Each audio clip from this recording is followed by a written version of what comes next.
नाराय हमद। जागते रहो और हर वक्त दुआ करते रहो ताकि तुम इब्ने इंसान के सामने खड़े होने के लायक ठहरो। आज हम मुकद्दस लूका की अंजील उसका 21वां बाब और उसकी आयात 32 और 33 पर ध्यानो ज्ञान करेंगे। और आज हम खुदा के कलाम पर भरोसा करना इसके बारे में सुनेंगे।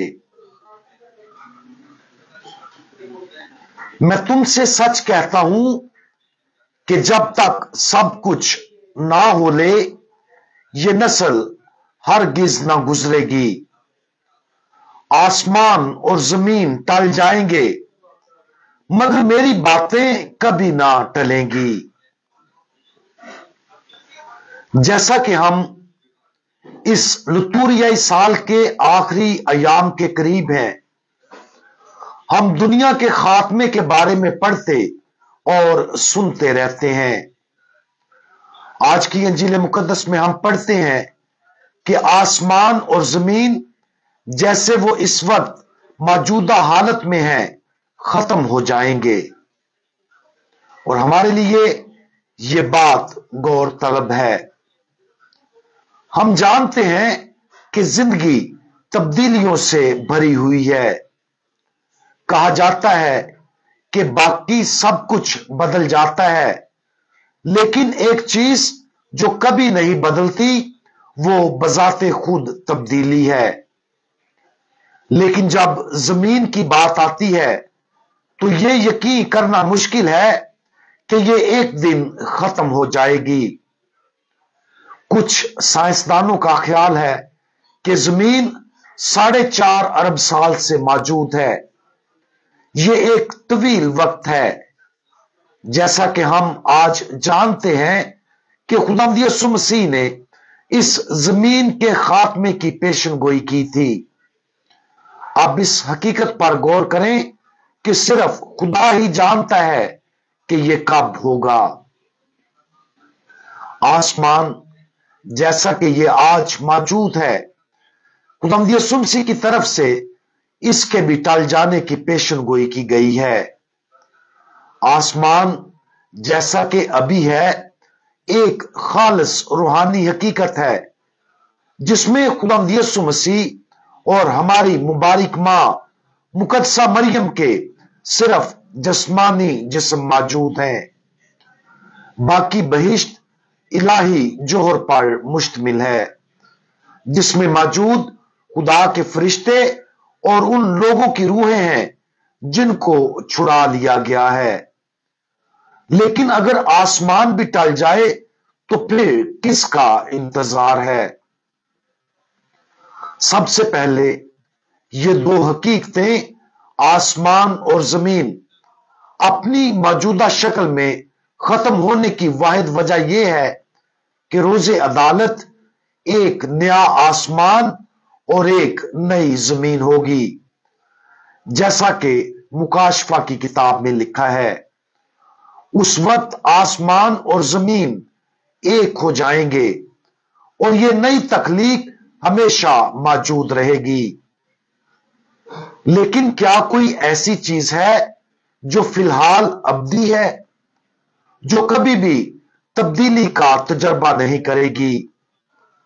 हम इंसानों को मुर्दों के जी उठने पर बदल दिया जाएगा।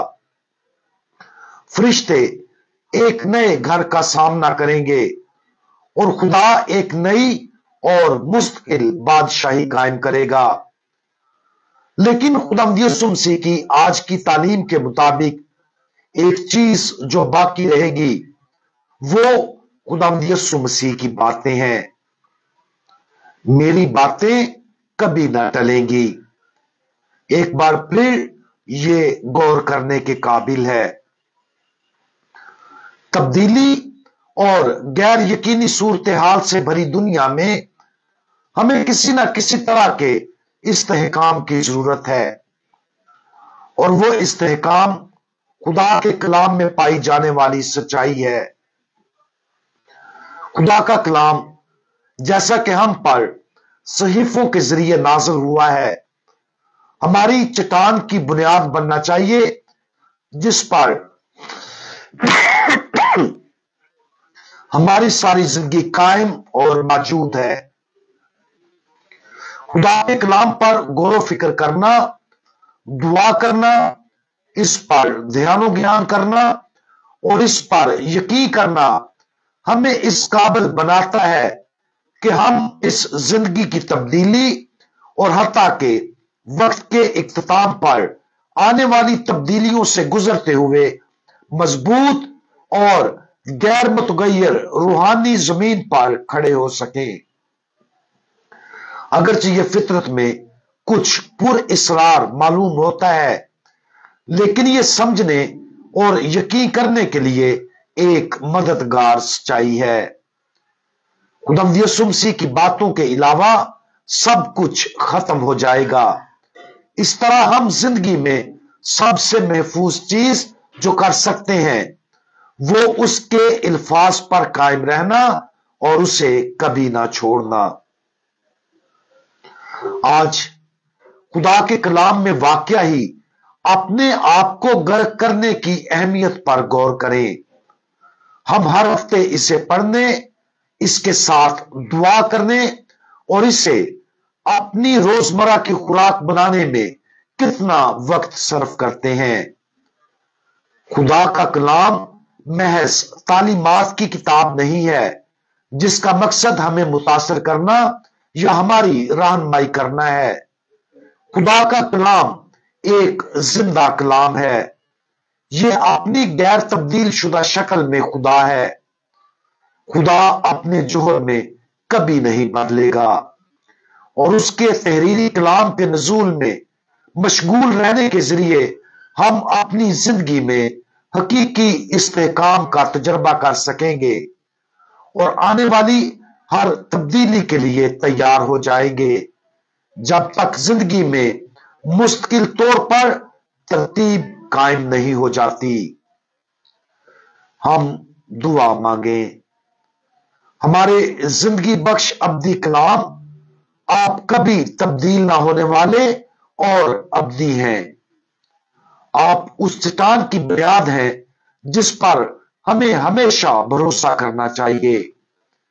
जैसा कि हम इस जिंदगी में आने वाली बहुत सी तब्दीलियों का तजर्बा करते हैं, बराए करम अपने तहरीरी कलाम के जरिए हमारी रूह में दाखिल हो ताकि हमें वो इस्तेकाम मिले जिसकी हमें जरूरत है।